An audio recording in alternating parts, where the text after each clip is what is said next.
The sound of a $200 bottle of Dom Perignon shattering on the tiled floor didn't scare me as much as the manic look in my sister Cassie's eyes. She screamed that my black wheelchair looked like an ugly lump of coal, ruining her perfect engagement photo. Then she shoved me straight into the glass tower of champagne, blood mixed with sparkling wine. I couldn't move my legs to stand up, but Cassie had made a fatal mistake. She didn't know that the elegant woman who had just crossed the lawn and rushed over to stabilize my neck with the professional motion of a top expert was Dr. Helena Kingsley, the groom's aunt.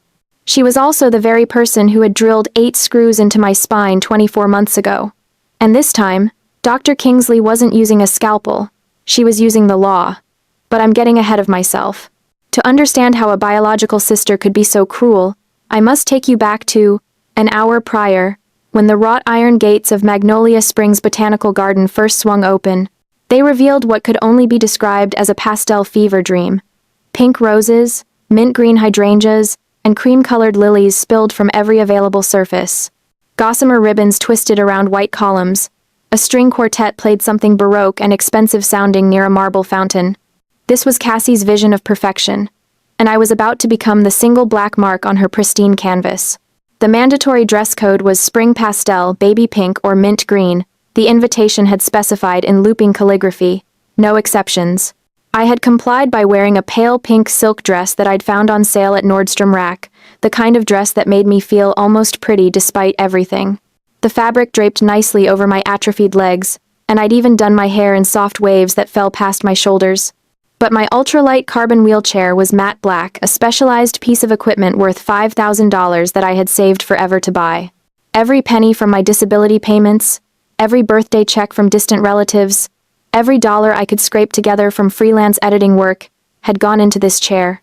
It weighed only 18 pounds, and moved like a dream compared to the clunky, hospital-issued one I'd used for the first 6 months after the accident. This chair was my freedom, my independence, my ability to navigate the world without asking for help every 5 minutes.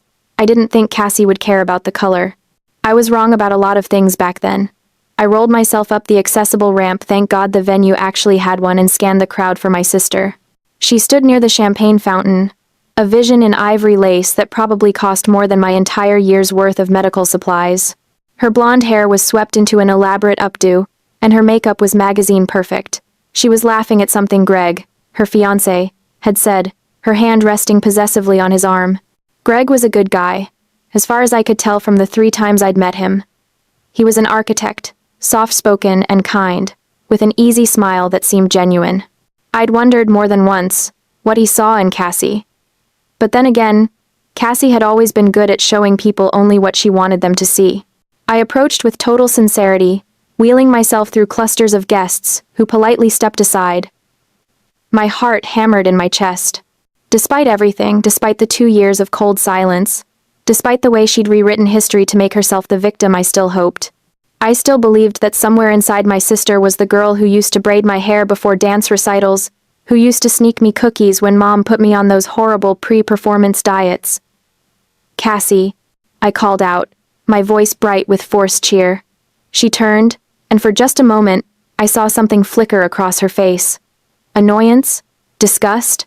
It was gone so quickly I might have imagined it. Matilda, she said, her smile not quite reaching her eyes. You made it.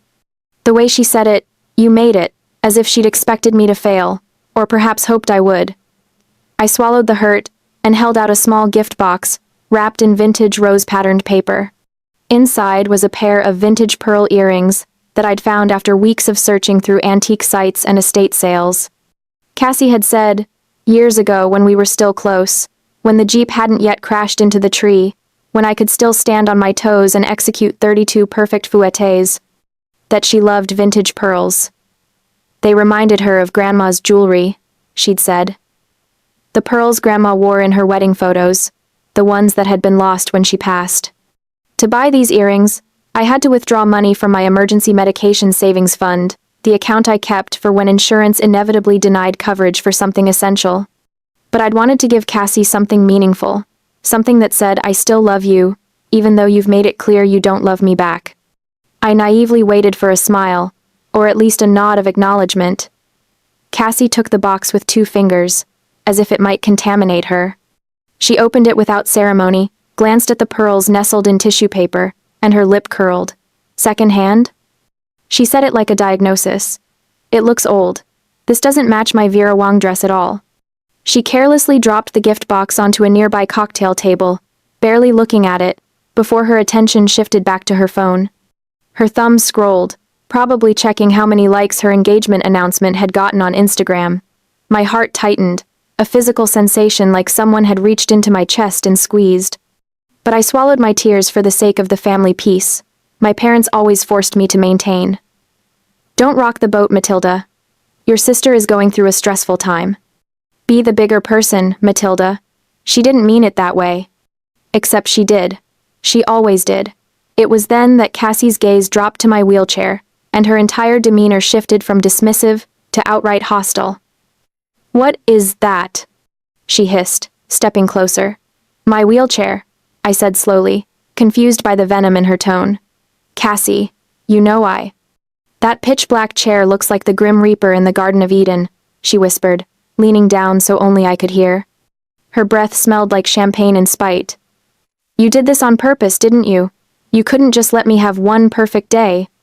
Cassie, I didn't. This is my chair. I need it to. But she was already walking away, her heels clicking sharply against the stone pathway. I watched as she made a beeline for a nearby service station, where extra linens and supplies were stacked on a folding table.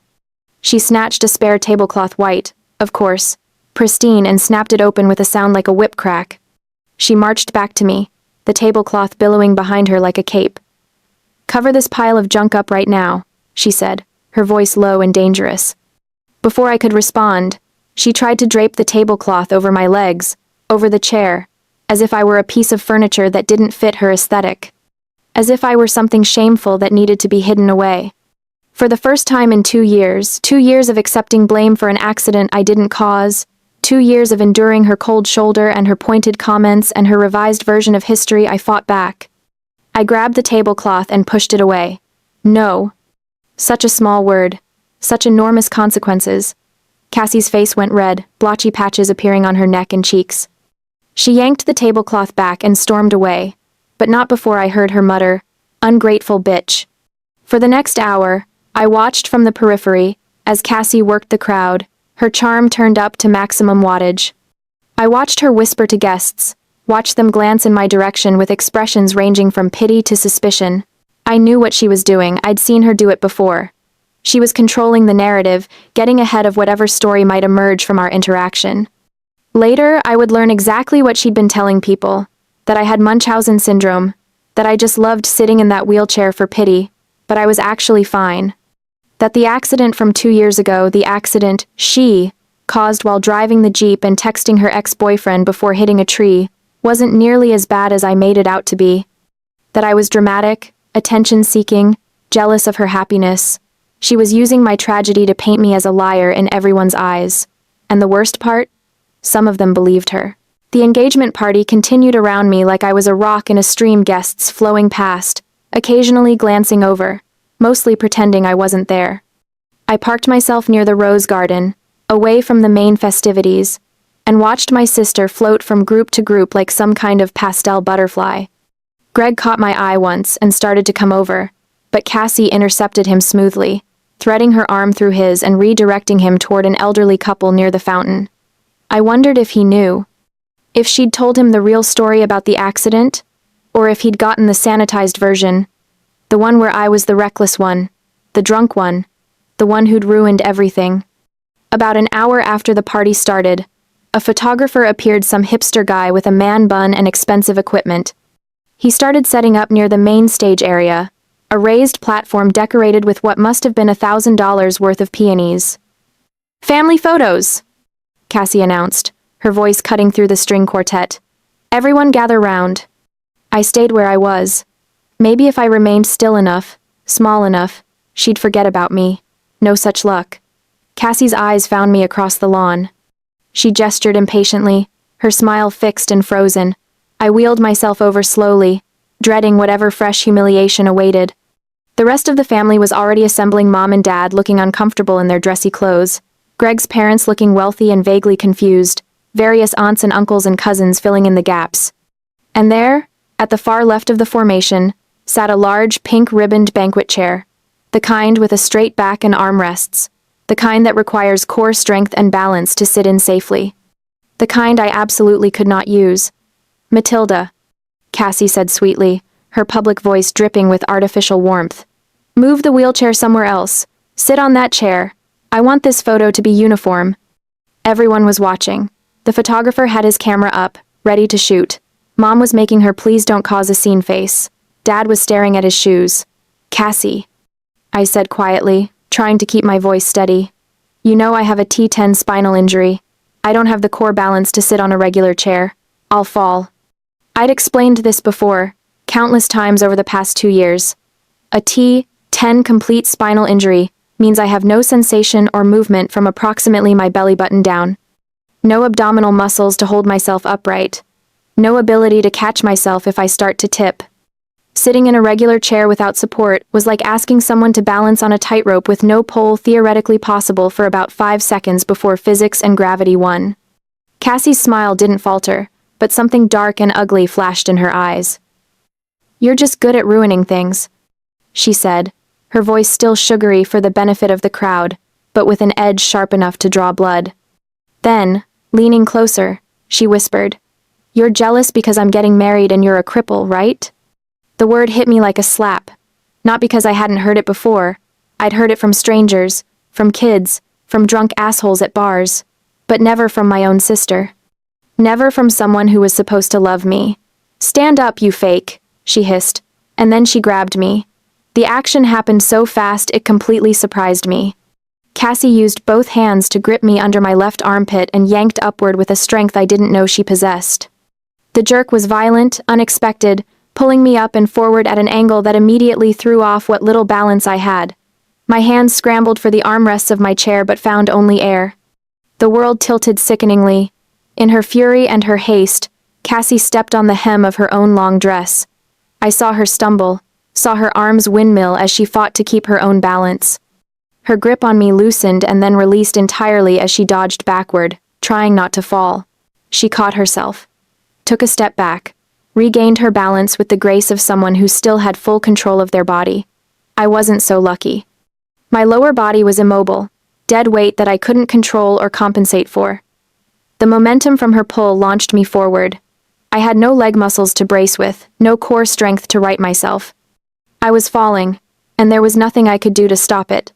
The champagne tower was directly in front of me. An elaborate pyramid of crystal glasses, each one filled with golden bubbling liquid, stacked 7 levels high. Probably cost more than my monthly rent. Definitely cost more than I was worth in Cassie's eyes. I hit it with my shoulder and chest, and the entire structure came down. The sound was incredible, a cascading crash of breaking glass, like wind chimes made of violence. Hundreds of shards exploded outward. I felt them slice into my hands as I tried to break my fall. Felt them cut my face, my neck, my arms. Sharp pain bloomed across my skin in a dozen places. My head snapped to the side, hitting the tile floor hard enough to make my vision blur. The expensive bottle from the top of the pyramid, that $200 Dom Perignon that someone had placed there like a crown, fell onto my shoulder with a heavy thud before rolling away. Blood began to spread across the white tiles, mixing with champagne into a grotesque rosé. My pink dress was soaked through, and I couldn't tell anymore what was wine and what was blood. My hands looked like they'd been through a paper shredder, glass embedded in my palms and fingers. The entire garden went dead silent. No music, no chatter. Just the sound of champagne still dripping from the edge of the platform, and my own ragged breathing. I lay there, unable to move, afraid to move. My neck hurt. My head was ringing. And somewhere above me, I heard Cassie's voice, high and hysterical. "Oh my God! My $5,000 dress. You ruined my party." Not, "Are you okay?" Not, "Someone help her.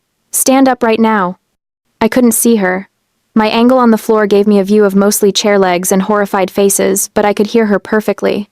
Could hear the absolute lack of concern, the narcissistic focus on herself, on her party, on her dress. Someone gasped. Several people started to move forward, to help, but a voice cut through the chaos like a knife. "Stand still, don't anyone touch her."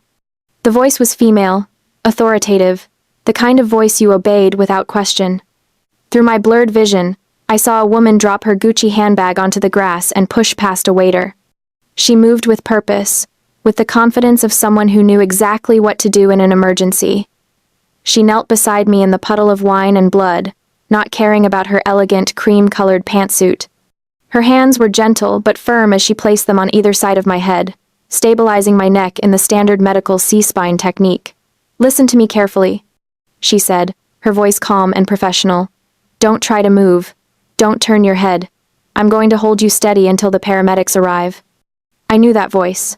Dr. Helena Kingsley, Greg's aunt, the chief of neurosurgery at Mount Sinai Hospital, the woman who had saved my life 24 months ago. Dr. Kingsley looked up, her sharp gaze finding Greg in the crowd. "Call 911 immediately. Report a spinal injury and assault. Request police and an ambulance. Right now." "Assault?" Cassie's voice went shrill. "What are you talking about? She fell. It was an accident." But Dr. Kingsley wasn't looking at Cassie. She was looking at me, and something in her expression, a mix of recognition and fury, told me she knew exactly who I was. She'd known the moment she saw me fall. "Matilda Wells," she said softly, "just for me. I know you. I'm going to take care of you. You're safe now." And despite the pain, despite the blood, despite everything, I felt something inside me finally break free. I wasn't alone anymore. The minutes that followed existed in a strange, disconnected bubble. Time moved differently when you were lying on the ground, held immobile by the steady hands of someone who knew exactly how fragile your spine was. I could hear everything, every whispered conversation, every shocked gasp, every click of a camera phone, but I couldn't react, couldn't turn my head, could only stare up at the perfect blue sky and the lacework of tree branches above me while Dr. Kingsley maintained her grip. "You're doing great, Matilda," she said quietly. "Keep breathing. Slow and steady. That's it." Somewhere to my right, Cassie was spiraling. "Aunt Helena, you're overreacting."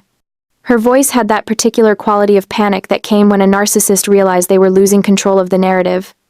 "She's faking it. She can walk. She's just acting to ruin my day."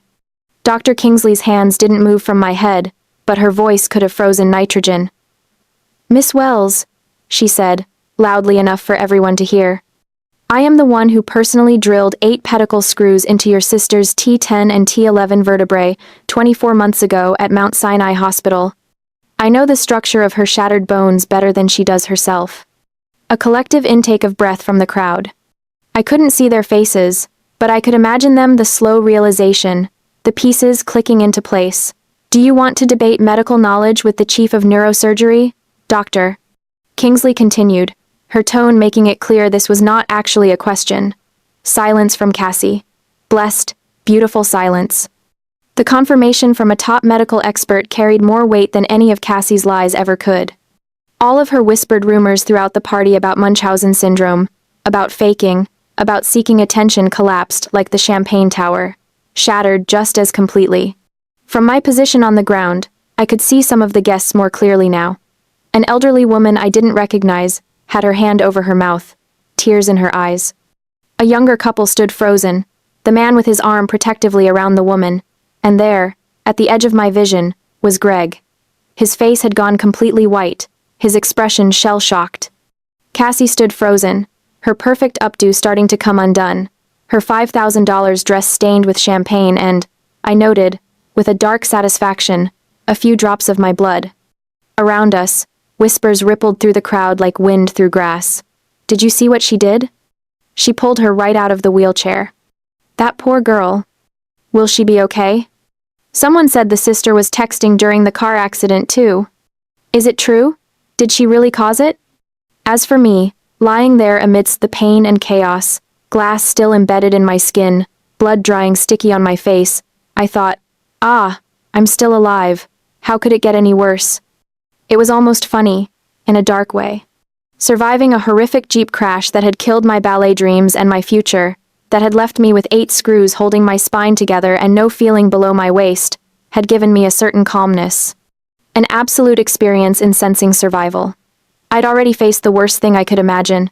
Everything after that was just details. But this public revelation, this exposure of Cassie's true nature, this was something new. something that felt almost like justice. The sound of sirens cut through the garden, growing louder. Within minutes, paramedics were surrounding me, their movements efficient and practiced. They worked in tandem with Dr. Kingsley, who gave them a rapid-fire assessment of my condition and medical history. T10 complete, hardware in place, recent trauma to the head and cervical spine, she rattled off. Multiple lacerations, possible concussion.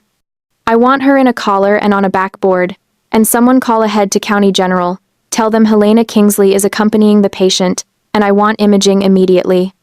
The paramedics didn't question her. When a neurosurgeon gave orders, you followed them. They applied a rigid neck brace, carefully rolled me onto a backboard, and secured me with straps. Every movement sent fresh waves of pain through my cuts, but I bit my lip and stayed quiet. I'd had worse. I'd survived worse. As they lifted me onto the stretcher, I finally got a full view of the scene. The demolished champagne tower, the blood-soaked tile, the scattered shards of crystal catching the afternoon sun like diamonds. And the guests, at least 50 of them, all staring with varying expressions of horror, pity, and morbid fascination. This was supposed to be Cassie's perfect day, her moment in the spotlight. Instead, it had become her exposure.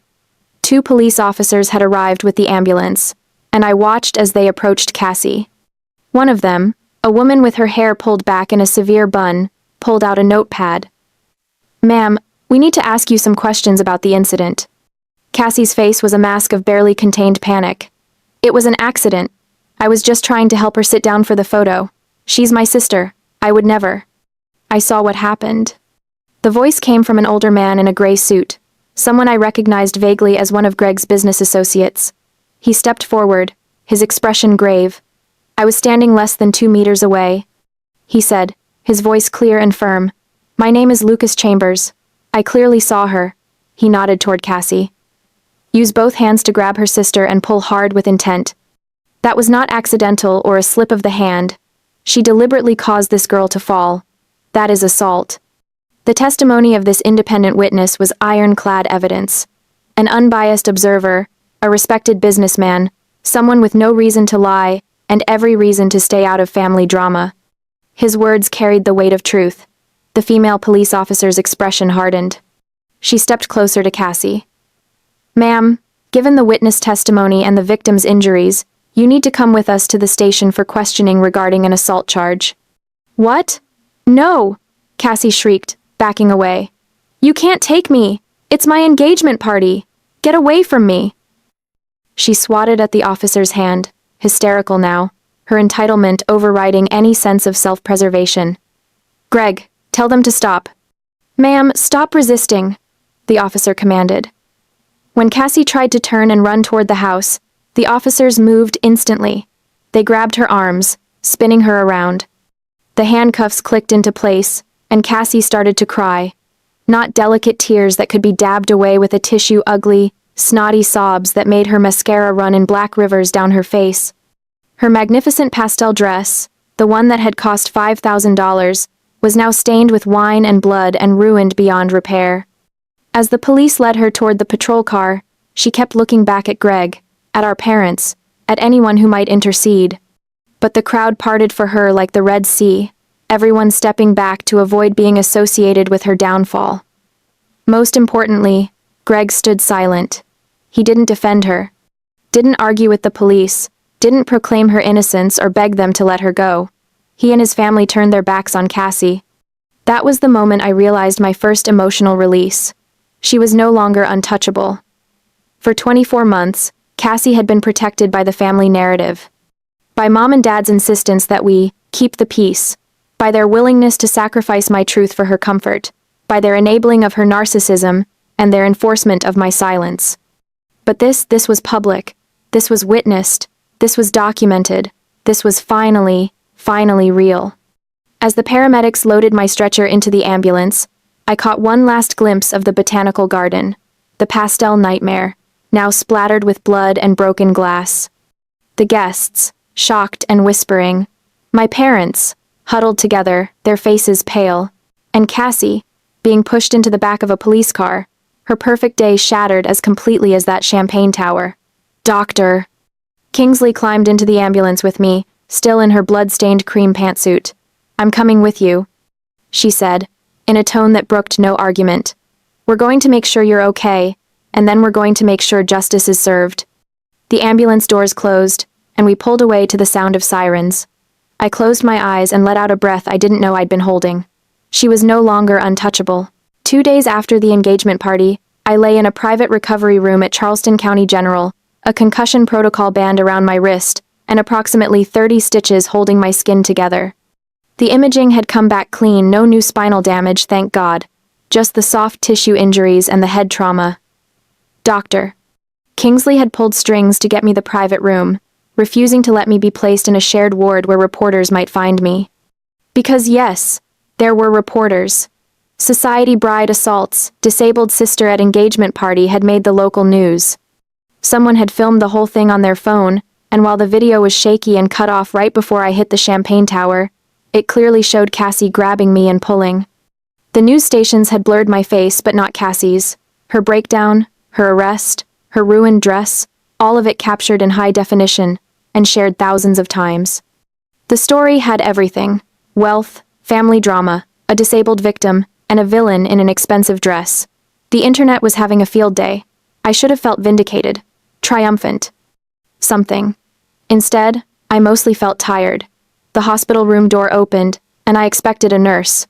Instead, Greg walked in, looking like he hadn't slept in days. His suit was wrinkled, his hair uncombed, and he had the kind of haunted expression that came from having your entire worldview shattered. "Matilda?" he said, his voice hoarse. "I am so sorry. I didn't know. I swear to God I didn't know." I believed him. Greg was many things, but he wasn't a good liar. If he'd known the truth about Cassie, about the accident, about any of it, it would have shown on his face every time he looked at me. "She told me you were drunk," he continued, pulling a chair close to the bed. "That you crashed the car into a tree going too fast, that you were lucky to survive, that she'd tried to stop you from driving but you wouldn't listen," she said. His voice cracked. "She said you blamed her to avoid taking responsibility." The revised history, the sanitized version. I'd heard it so many times from my parents that I almost believed it myself sometimes. "I wasn't drunk?" I said quietly. "I don't drink.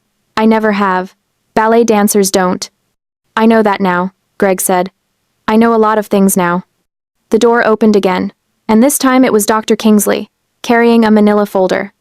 She'd changed out of her ruined pantsuit and into fresh clothes, but she still looked like she was ready for battle.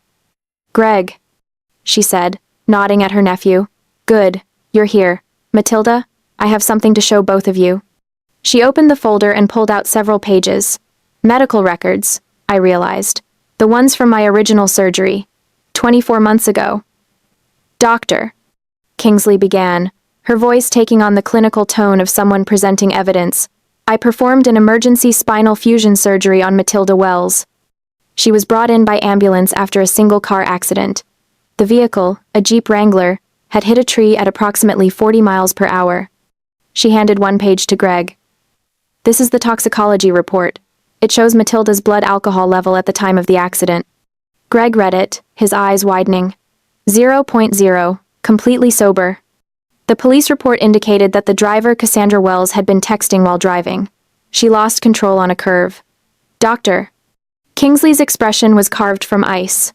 Matilda was in the passenger seat. She never touched the wheel. "Wait," Greg said. "Cassie was driving?" "Cassie was driving," I confirmed. "She was texting her ex-boyfriend, the one before you. They were having some kind of fight about whether they were really broken up or just on a break. She kept looking at her phone instead of the road. I told her to stop, to pull over, but she said she had it under control." The memory was crystalline, preserved in perfect detail. The blue glow of the phone screen, Cassie's thumb typing furiously, my own voice saying, "Cass, please, watch the road." The sickening lurch as the wheels left the pavement, the tree getting bigger and bigger in the windshield, and then nothing but pain and sirens and the knowledge that my life as I'd known it was over. "Why didn't you tell anyone?" Greg asked, his voice barely above a whisper. "I tried," I said. "When I first woke up after surgery, I told my parents what happened. They said..." I stopped, swallowed hard. They said it would ruin Cassie's life if people knew she'd caused it. They said the insurance would sue her, that she might go to jail, that I needed to protect my sister. They convinced me to say I'd been driving, that I'd lost control. Jesus Christ, Greg muttered. My parents have always protected Cassie, I continued. When we were kids, it was small stuff. She'd break something, blame me, and they'd believe her. As we got older, it got worse. She'd steal money from my wallet, lie to my friends, sabotage my dance auditions by hiding my shoes or telling me the wrong time, but they always made excuses for her. She was stressed. She didn't mean it. I was being too sensitive. Dr. Kingsley closed the folder with a sharp snap. What Cassie did at that engagement party was assault. What your parents did 24 months ago was coercion and insurance fraud. The statute of limitations hasn't run out on either. Greg looked like he might be sick. I almost married her. He put his head in his hands. How did I not see it? Narcissists are excellent performers, Dr. Kingsley said, not unkindly. They show you exactly what you want to see, until it's too late. We sat in silence for a moment, the weight of revelations settling over us. I could see Greg processing, reevaluating every moment of his relationship with Cassie through this new lens. Wondering what else she'd lied about, wondering who she really was beneath the performance. The door burst open, no knock, no warning. My parents rushed in like a storm surge, all flailing hands and loud voices. Matilda! Mom grabbed my hand, squeezing too hard. Oh, thank God you're okay. Dad positioned himself at the foot of the bed, his expression grave. We've been so worried. We came as soon as we heard. They hadn't visited yesterday, hadn't called to check on me. But now that Cassie needed something, here they were. We need you to do something, Mom said, her eyes red-rimmed but dry. No actual tears, I noted. Just the performance of crying. It's very important. Here it comes, I thought. Matilda, please drop the charges, Dad said. Call the police and say you slipped. Say your sister was just trying to help you up. If you don't sue, they will release your sister. There it was. The ask. The demand disguised as a plea. Mom squeezed my hand again, her grip almost painful. She's your sister, Matilda. Family protects family. You know she didn't mean it. She was just stressed about the wedding. And you know how you can be. How I can be, I repeated flatly. You know what I mean. Difficult, stubborn. You insisted on bringing that black wheelchair when she'd asked everyone to keep things light and pretty. The wheelchair I need to move, I said. Well, yes, but you could have tried harder to match the color scheme, maybe put some ribbons on it or something. And then to refuse to sit in the chair for the photo when she was just trying to include you. I pulled my hand away from Mom's grip. She assaulted me. There's video. There are witnesses. Witnesses can be mistaken, Dad said quickly. It all happened so fast. People see what they want to see. This was the moment of false defeat. I let my expression crumble, let myself look weak and overwhelmed. I shook my head wearily, feigning helplessness. Mom, Dad, I said, my voice thin and tired. This isn't about what I want anymore. The police have the video, the witnesses, the medical examiner's report. This is a criminal case between the state and Cassie. I am not the judge. I don't control what happens now. It was true, technically. Once assault charges were filed by the state, the victim couldn't just make them disappear. But my parents didn't understand the legal system well enough to know that. They thought everything could be fixed with the right words, the right pressure, the right manipulation. My parents exchanged a look, and I could see the wheels turning. They thought I was powerless, that the problem lay only with the witness and the law, not with my will. They thought they had found a loophole. We understand, Mom said, patting my arm with forced sympathy. You're tired. You've been through so much. We'll let you rest. They left without asking how I was feeling, without apologizing for what Cassie had done, without acknowledging that their golden child had publicly assaulted their other daughter at an engagement party. Greg, who had remained silent during their visit, stared at the closed door. Are they serious? He asked. They want you to lie for her? After everything? They always want me to lie for her, I said simply. Dr. Kingsley, who had also stayed quiet, now moved to the window. She pulled out her phone and made a call. Richard? Helena Kingsley. I need you to do something for me. There's a witness to an assault case, the engagement party incident you've been hearing about. Yes, that one. I need you to make sure he knows his rights and his protections. Someone might try to convince him to change his statement. She hung up and turned back to us. Richard is my attorney. He's going to make sure our witness understands what witness tampering is and how to report it if anyone tries. You think they'll try? Greg asked. I know they will, I said. They're desperate. Cassie's facing serious charges. How serious? Greg asked. Dr. Kingsley pulled up something on her phone. Assault and battery causing bodily harm to a disabled person. That's an aggravating factor. With the video evidence, the witness testimony, and Matilda's documented injuries, the prosecutor is talking about a potential 10-year sentence. Greg went pale. 10 years? She pushed a paraplegic woman into a tower of glass. Doctor? Kingsley said coldly. She could have killed her. She could have severed Matilda's spinal cord completely. 10 years is appropriate. Silence settled over the room. I closed my eyes, feeling the weight of exhaustion pulling me under. The painkillers they'd given me were making everything soft and fuzzy around the edges.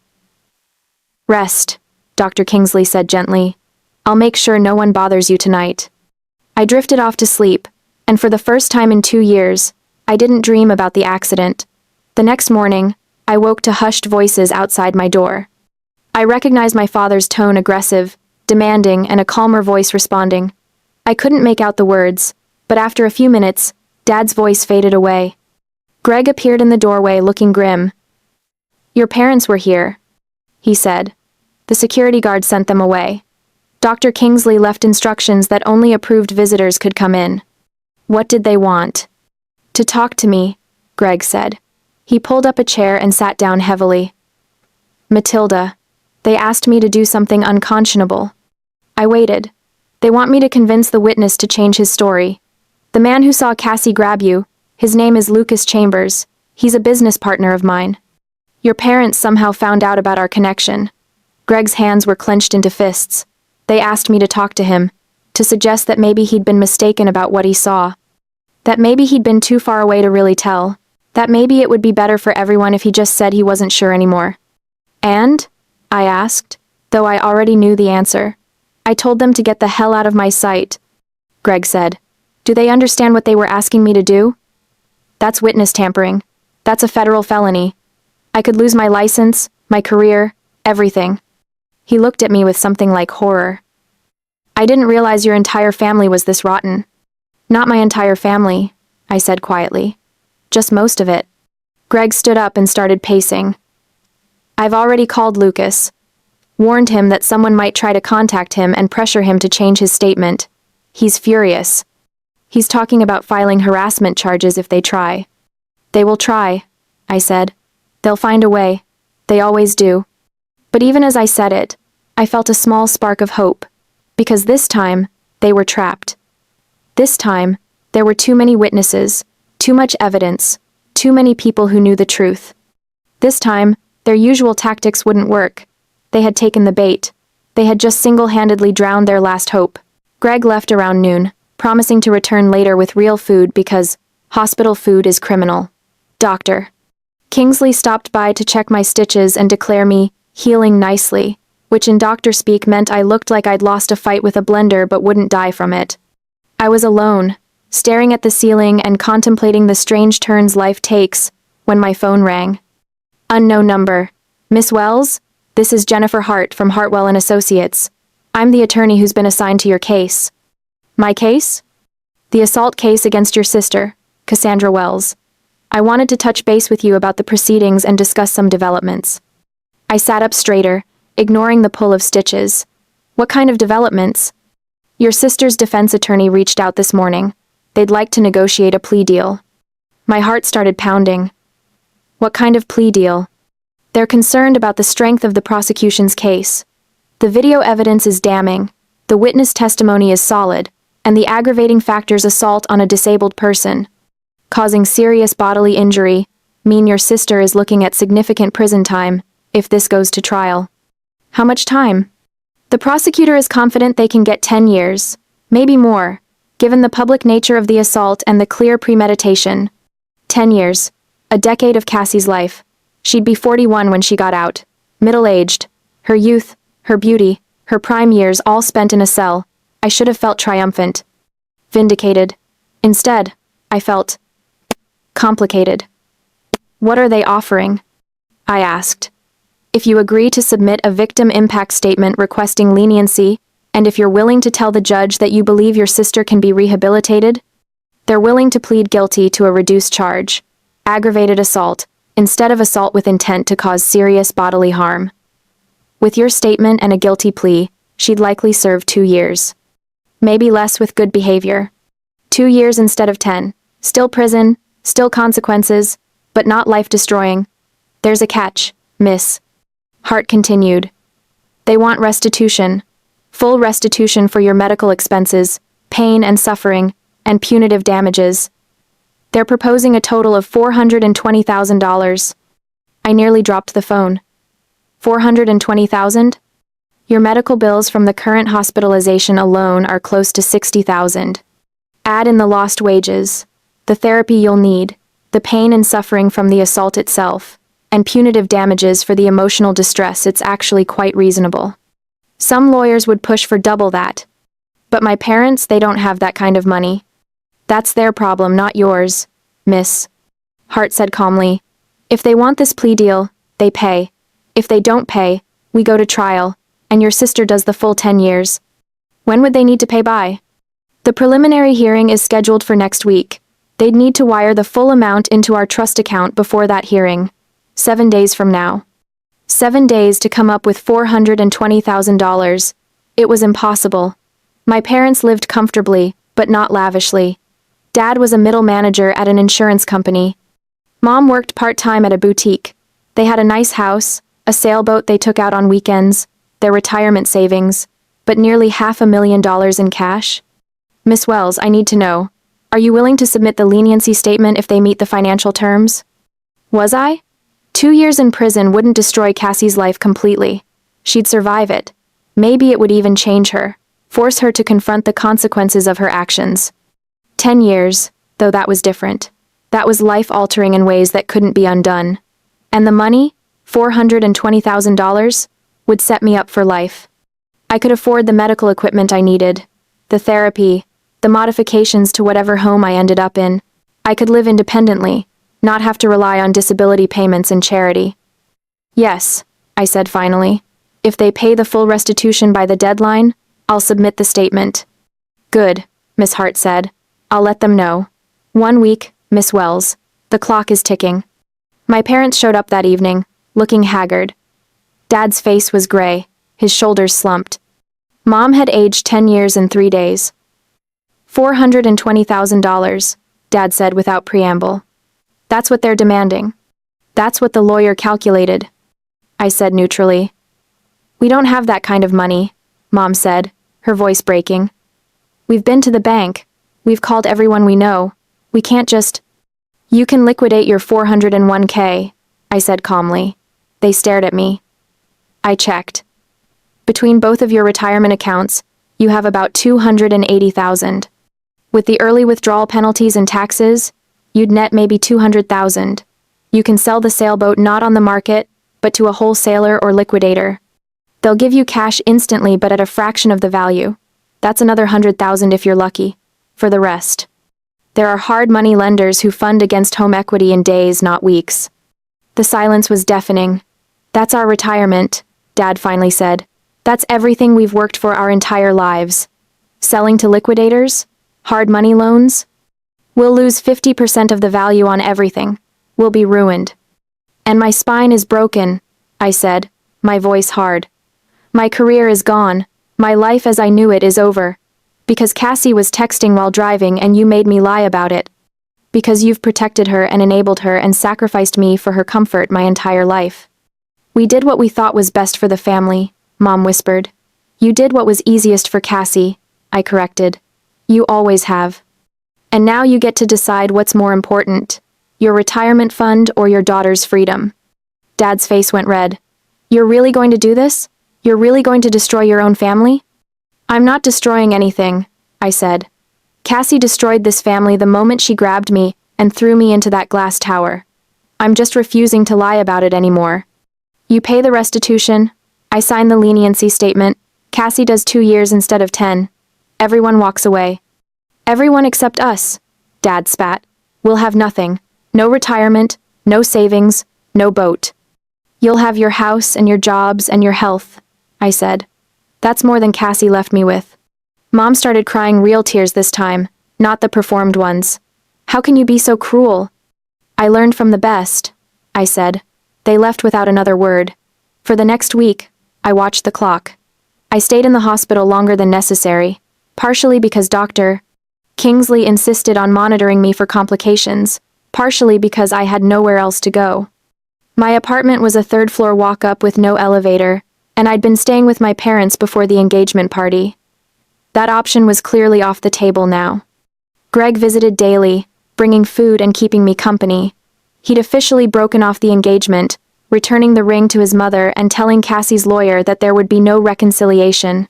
His parents had even offered to help me find an accessible apartment, a gesture that brought me to tears.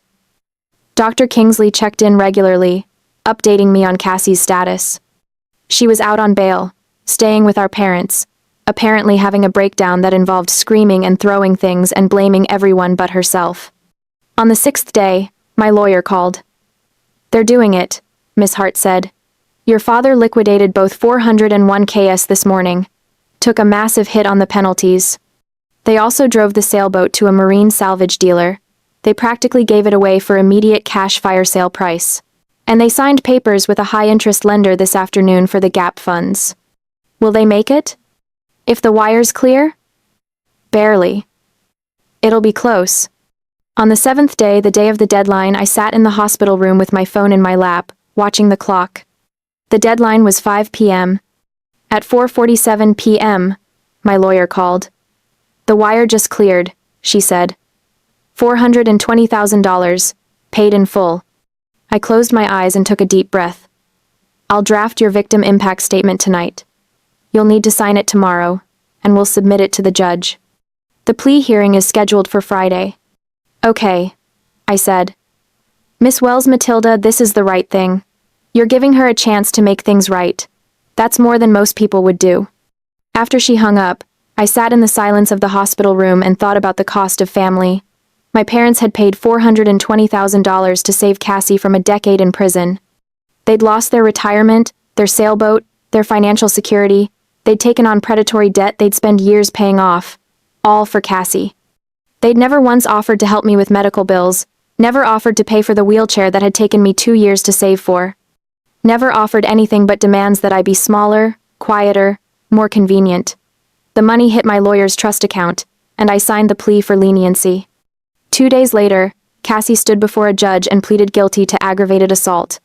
She was sentenced to 2 years in a state correctional facility, with the possibility of parole after 18 months with good behavior. My victim impact statement was read aloud in court. I wrote about the pain, the betrayal, the lifetime of being erased and diminished. But I also wrote that I believed in the possibility of change, that I hoped my sister would use this time to reflect and grow, that I wanted justice but not vengeance. I didn't attend the hearing. I watched from my hospital room via video link. I saw Cassie's face when the sentence was handed down: shock, disbelief, and finally, for the first time I could remember, something that might have been genuine remorse. My parents sat behind her, holding hands, their faces masks of grief. Greg sat in the back of the courtroom. When it was over, he looked directly at the camera and nodded once. A goodbye. A thank you. An acknowledgement that some things, once broken, cannot be repaired. The money was transferred from the trust account to my personal account, $420,000. More money than I'd ever imagined having. I used some of it to pay off my medical debts, some to secure a beautiful, accessible apartment in a building with an elevator and wide doorways, some to set up a trust fund for future medical needs. And then I did something I'd never thought I'd have the courage to do. I cut off all contact with my parents. I blocked their numbers. Returned their letters unopened. When they showed up at my new apartment, I didn't answer the door. They'd made their choice. They'd always made their choice. Now I was making mine. I took that money, and I started a new life. 18 months have passed since the courtroom gavel fell, and today, I'm sitting on a sun-drenched beach in the south of France. For the first time in 42 months, I don't feel like I'm drowning. The Mediterranean stretches out before me, impossibly blue, the kind of color that doesn't exist in Charleston. The sand is warm beneath my left hand where I've braced myself against the wheelchair.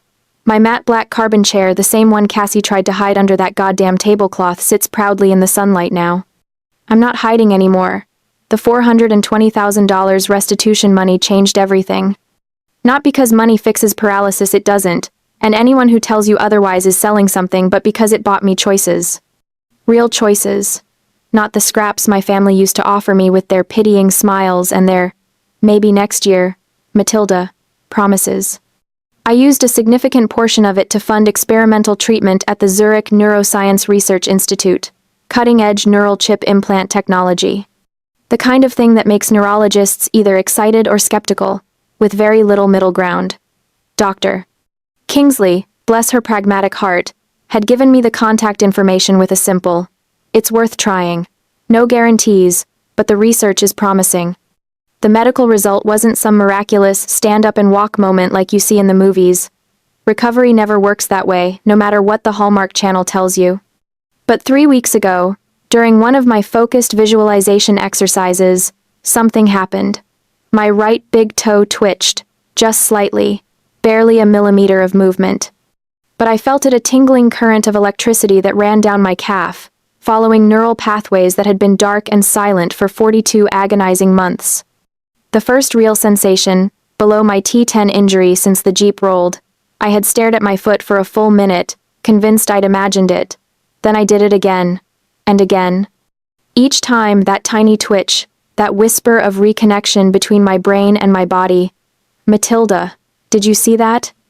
Mari, the 35-year-old woman sitting in the beach chair next to me, had been watching during one of my exercises yesterday.